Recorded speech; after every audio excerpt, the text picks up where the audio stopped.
Flight of Fear. This coaster has great theming, and somehow has been incorporated into the Jungle Expedition area where it is located. But with having ridden a clone at my home park of Six Flags Fiesta Texas many times, is it better riding this version? Find out in this review.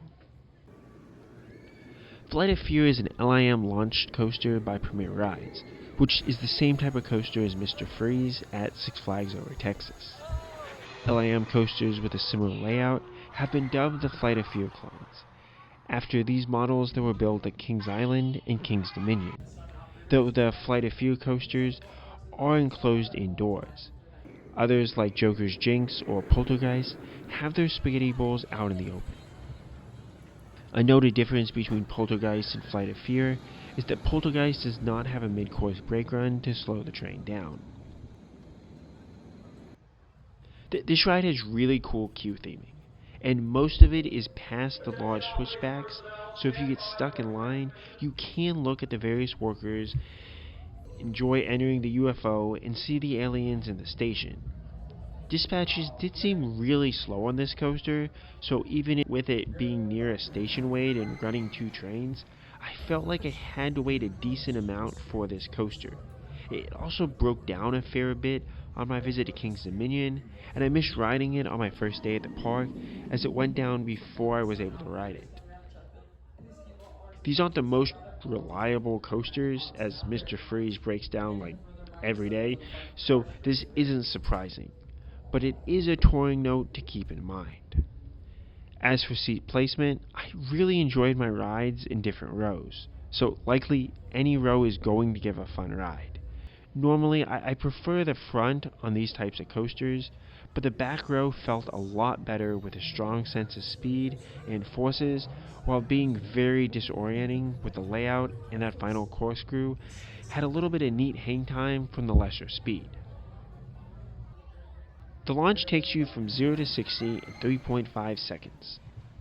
Although newer launch coasters can beat this stat easily, there's just a certain set of love I have for this launch and the way it's done.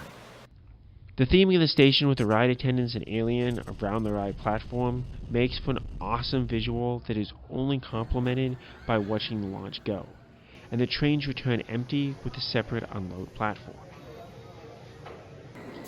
After the launch, the giant Cobra Roll and Sidewinder offer decent inversions. Nothing great, but a barrage of roller coaster elements to get you started. From there, Flight of Fear slows down a lot.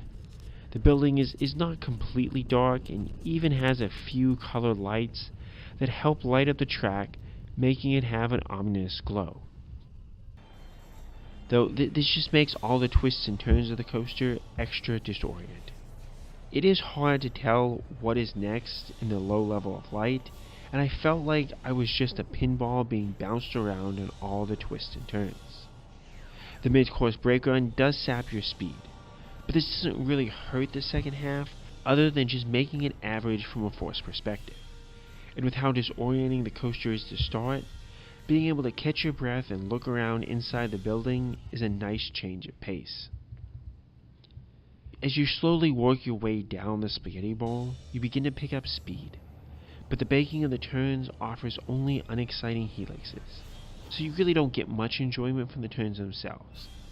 If you're looking for fast, neutral turns in a roller coaster though, this layout does have you covered. Then, after picking up some speed, you're flung through one final corkscrew. Normally, I don't like corkscrews since they're a bit snappy and beat me up, but this one is super smooth, and towards the back, I even got a little extra hang time with how slowly you move through the second half of this coaster. Overall, how good is Flight of Fear? This offers a solid mid-sized coaster with a fun launch, inversions, and a bunch of twists and turns.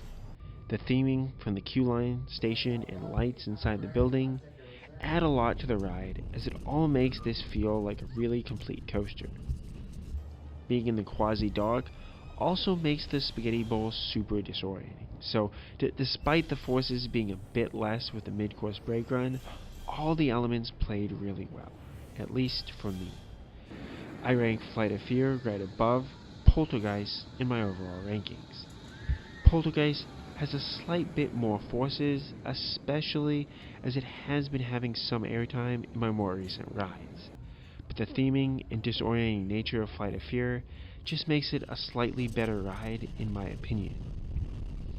I rank Flight of Fear right below Prairie Screamer at Prairie Playland, which offers strong drops and good airtime over its bunny hills. So another strong mid-size coaster.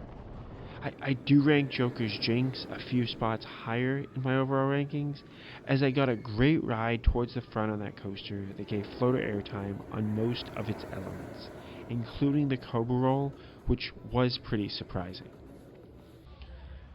What is your experience on Flight of Fear been? Do you feel the theming helps elevate this coaster? Let me know, and as always, Kapun Krap.